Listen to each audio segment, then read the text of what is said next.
Katrina. You're watching Dante's Boxing Nation.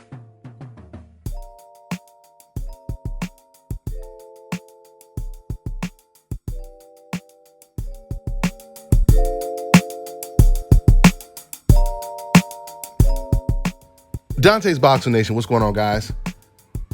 You know I've been telling you guys on my channel for the longest. Oscar De La Hoya one day is going to come out and he's going to start speaking the truth. I could always sense that even when he was working with Canelo Alvarez, he wanted to say things that he couldn't say because he was promoting Canelo. And now everything that he had been thinking all along is starting to come out. First, we heard him tell the truth when it came to Canelo Alvarez avoiding Jermall Charlo, something he just said a couple of weeks ago. Have you guys ever noticed that Canelo Alvarez has never corroborated what Oscar De La Hoya said when he was promoting Canelo, when he said, oh, you know, we offered Charlo a fight and he turned it down? You notice Canelo, he never corroborated that. In fact, when Oscar said that Canelo was ducking Jermall Charlo, Canelo Alvarez, he could have easily said, you're full of it. You're lying. That's not true. I wanted that fight. He could have said all of these things. But instead, you know what he said in response to Oscar saying this? He just said, Oscar, you're disloyal. What does that sound like? It sounds like he's saying, oh, now you're going to snitch on me? Now you're going to air me out in front of everybody? You are so disloyal. What happened to the Mexican code, Oscar? This is what he was saying to Oscar De La Hoya. And now Oscar, he continues to put Canelo Alvarez and Eddie Hearn on blast. Since Canelo accused Oscar De La Hoya of being disloyal, Oscar, he pulls up an interview and he shares it on his Twitter account where Eddie Hearn is accusing Canelo Alvarez of taking PEDs intentionally. Eddie was asked about Canelo Alvarez testing positive for clenbuterol, and he said, I don't know if he really ate some contaminated meat or he took the clenbuterol intentionally. So the consensus is that's the nice way of saying, I think this guy cheated. So Oscar De La Hoya, once again, he shares this interview directed at Canelo Alvarez, and he says, look at your effing promoter accusing you, and I'm always in your corner defending. Hashtag ungrateful. You know, I would have to say, there is no doubt Oscar De La Hoya was extremely loyal to Canelo Alvarez because he never aired him out talking about or telling the public that Canelo Alvarez, he's ducking Jermall Charlo, he's ducking Demetrius Andrade, he's ducking the third Golovkin fight. He never came out and said that. Why? Because he was being loyal to his cash cow, Canelo Alvarez. There were times, once again, when Oscar De La Hoya, he really wanted to come out and say certain things, but he would kind of allude to it. Like when I told you guys 2-3 years ago, Oscar De La Hoya, he did an interview and he said, hey, Canelo wants to be great.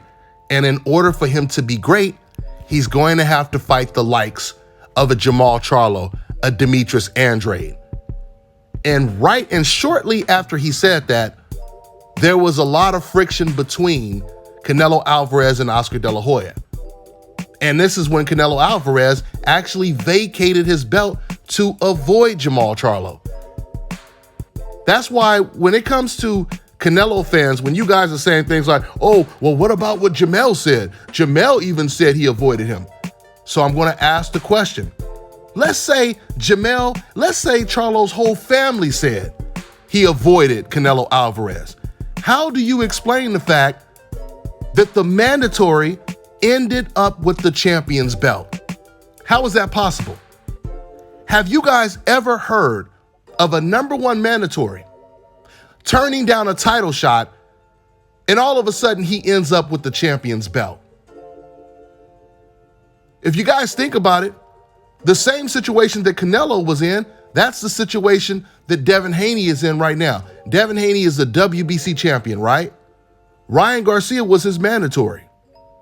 So if you guys think about it, the same thing should have happened in that case. Ryan didn't want to fight the champion, so how come he didn't end up with Devin's belt? Right? Same thing applies with Terrence Crawford and Shawn Porter. Shawn Porter, was the #1 contender for Terrence Crawford's belt. Now he's no longer #1. And Virgil Ortiz is the #1 contender for Terrence Crawford's belt. So once again, the question is, how come Shawn Porter doesn't now have Terrence Crawford's belt? We've only seen this happen when it came to Canelo Alvarez. So we don't have to go off of what was heard. We can clearly go off of the actual facts. What took place? What happened? And what happened was Canelo Alvarez, who had Charlo as his mandatory for almost 2 years, he vacated the belt. By the WBC president's own admission, Canelo requested to vacate the belt. And this is the reason why they gave him this fake franchise trophy, to try to help Canelo save face, to no avail. So guys, I truly believe that Oscar De La Hoya is going to continue airing out Canelo Alvarez. This is just the beginning. He's only giving us a little right now, but eventually he's going to tell the whole story about Canelo Alvarez. Trust me. You know, of course, Canelo fans, they're going to do whatever it takes to defend Canelo and say things like, oh, well, Oscar, he's only saying this because they don't work together anymore, etc., etc., etc. Canelo fans, do you guys remember what you were saying when Oscar De La Hoya was calling Floyd Mayweather the greatest fighter of all time? And then when Oscar De La Hoya was no longer friends with Floyd, he no longer said that. What did you guys say? You guys said, oh, he had only said that because they were working together, right? So you guys should use the same energy when it comes to every single thing that Oscar De La Hoya said when he was working with Canelo, right? He only said those nice things like, you know, Charlo, we offered him a fight and he doesn't want the fight. Or, Canelo will fight everyone. He was only saying those things because he was working with him, right? You guys need to keep the same energy.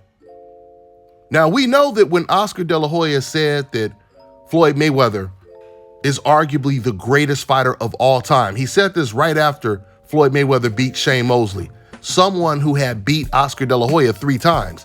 He beat him once as an amateur and beat him twice as a pro. But technically, since Shane Mosley tested positive for PEDs in the 3rd fight, we could say it was twice that he beat him. But the bottom line is, De La Hoya never beat Shane Mosley. So you have Oscar De La Hoya, who could never beat Shane Mosley. Floyd Mayweather, he fights Shane Mosley when Shane Mosley is considered the best welterweight in the division. When everyone was pressuring Floyd to take the fight, that's when he took the fight. And he completely dominated Shane Mosley, made it look extremely easy. See, Oscar De La Hoya, he looks at this from a boxer's perspective. Like, man, I've been in the ring with this guy many times. And this man, you mean to tell me Floyd just made it look like it was easy? Floyd made it look like it was a sparring session? So there's no doubt that he was impressed watching what Floyd did to Shane Mosley. On top of that, you also have to ask yourself this.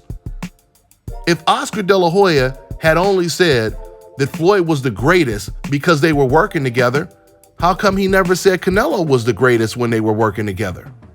How come he never even alluded to Canelo, there's a chance that he could end up becoming the greatest fighter of all time? He never said anything close to that.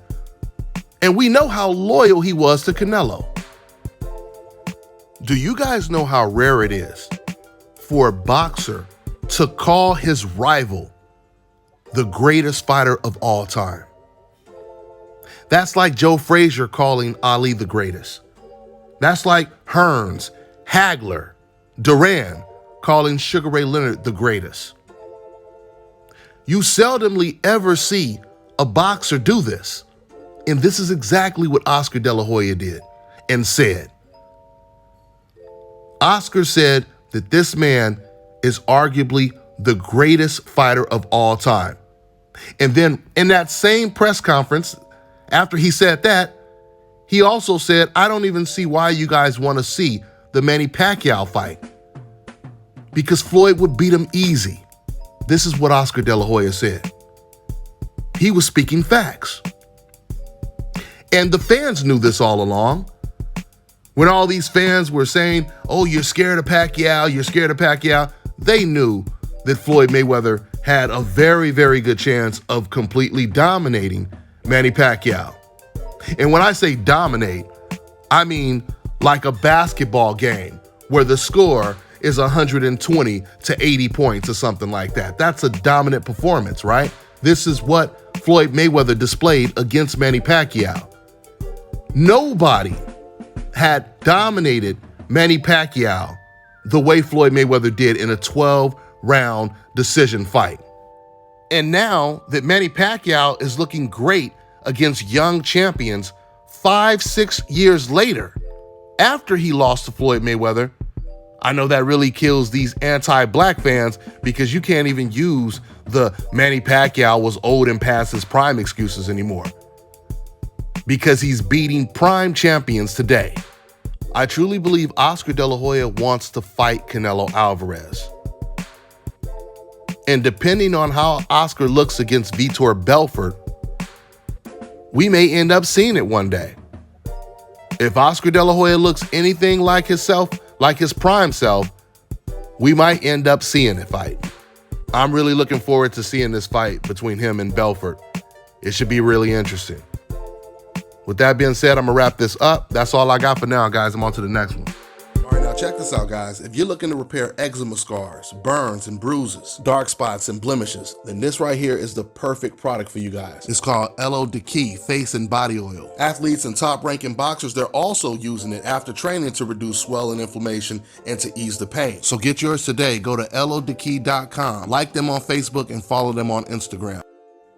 Fellas, I've got some great news for you. If you've lost your hair or have a receding hairline, the time has come when you can finally get your hairline back through a process called Scalp Micropigmentation. So here's how it works. It's a hair tattoo that replicates the look of your hair follicles when you have fully shaved it down. So to get this hookup, make sure you follow and contact my man Scalp Carolinas on Instagram.